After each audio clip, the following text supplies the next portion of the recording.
आणि महानगरपालिकेच्या निवडणुका तोंडावरती असताना परिस्थिती अशी आहे की अजित पवार हे केवळ त्यांच्या मंत्र्यांमुळे सहकाऱ्यांमुळे अडचणीत आलेत असं नाही, तर त्यांच्या मित्रपक्षानं सुद्धा त्यांची अडचण केल्याचं चित्र पाहायला मिळतंय। कारण आज मुंबईत झालंय काय तर एकनाथ शिंदेंची शिवसेना आणि भाजप यांची जागा वाटपाची पहिली फेरी ही पूर्ण झाली आहे, ज्यामध्ये 150 जागांवरती दोघांचा फॉर्म्युला निश्चित झालेला आहे, तर 77 जागांचं अडलेलं आहे।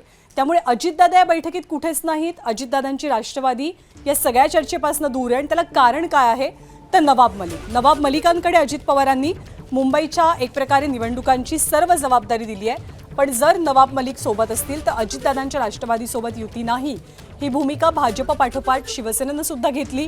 त्यामुळे जागा वाटपाच्या सगळ्या चर्चेत अजितदादांच्या राष्ट्रवादीला दूर ठेवलं जात आहे। मुंबई मनपासाठी शिवसेना आणि भाजपचं 150 जागांबद्दलचं एकमत झालंय आणि उर्वरित 77 जागांचा तोडगा लवकरच निघणार अशी माहिती नेत्यांनी दिली आहे। नवाब मलिकांच्या नावाला जो विरोध आहे त्याचा पुनरुच्चार मुंबई भाजपचे प्रदेशाध्यक्ष अमित साटम यांनी केलाय। त्यामुळे हा पेच अजित पवार सोडवणार की ते मुंबईत एकटे लढणार हे पाहावं लागेल।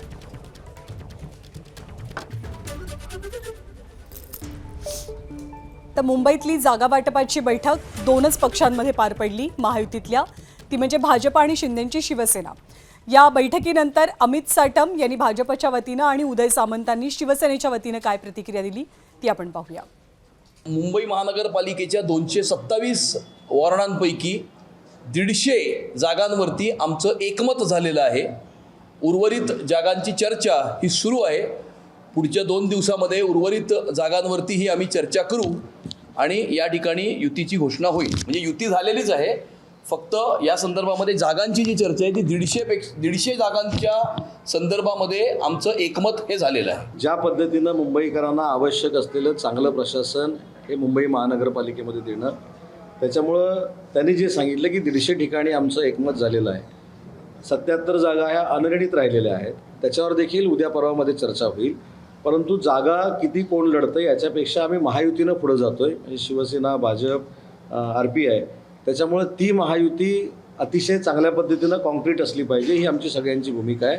आणि कुठच्याही परिस्थितीमध्ये 150 जागांपेक्षा जास्त जागा हे जे आम्ही सांगितले की आम्ही जिंकणार, ते आम्ही 100% जिंकणार। तर मुंबई महानगरपालिकेमध्ये अजितदादांना त्यांच्या मित्रांनी दूर का सारलं तर नवाब मलिकांमुळे, आणि याच नवाब मलिकांना विरोध कायम असल्याचा पुनरुच्चार आज शिवसेना आणि भाजप दोनही पक्षांनी केलाय। राष्ट्रवादीचे नेते नवाब मलिक आहेत ना मुंबईसाठी, आणि राष्ट्रवादीने नवाब मलिकावरती जबाबदारी मुंबई महानगरपालिकेची दिलेली असल्यामुळे आम्ही त्यांच्याबरोबर युती करू इच्छित नाही।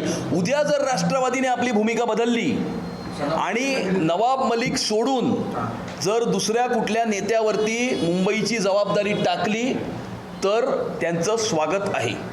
मुंबईमध्ये येणारी निवडणूक शिवसेना आणि भाजप हे महायुतीमध्ये लढणार हे जवळपास निश्चित झालेलं आहे। भाजपने आपल्या पक्षाची भूमिका स्पष्टपणे केलेली आहे। ज्या पक्षाचं नेतृत्व नवाब मलिक करेल त्या पक्षाची युती नाही, आणि म्हणून अजितदादाचा पक्ष हा वेगळा लढतोय। आणि एकीकडे नवाब मलिकांना त्यांच्या नावाला मित्रपक्षांकडनं विरोध होत असताना नवाब मलिकांना अनपेक्षित पाठिंबा मात्र मिळाला एका व्यक्तीकडनं। त्या व्यक्तीचं नाव म्हणजे सुप्रिया सुळे। सुप्रिया सुळेंनी नवाब मलिकांची पाठराखण कशी केली ते सुद्धा पाहूया। मला गंमत अशी वाटते की ह्यांना नवाबांची लेख चालते पण नवाबबाई चालत नाही, हे जरा जादावर आहे। आणि जेव्हा ह्यांना नवाबबाईंची सही लागते यांच्या सरकारला तेव्हा ह्यांना नवाबबाई चालतात। म्हणजे नवाबबाई ह्यांना सोयीप्रमाणे चालतात आणि सोयीप्रमाणे नको असतात। हा कुठला न्याय? नवाबबाई आणि त्यांच्या कुटुंबावर अन्याय आणि त्यांचा अपमान आहे आणि सातत्याने हे करतात। मी जेव्हा नवाबबाई भले मग ते जेलमध्ये असतील, कोर्टात असतील, कुठे असतील, मी नेहमी त्यांच्या बरोबर त्यांच्या फॅमिलीवर कायम उभी राहीन आणि मी गेलेली आहे, कारण का मला विश्वास आहे नवाबबाईंवर। ABP माझा, उघडा डोळे बघा नीट।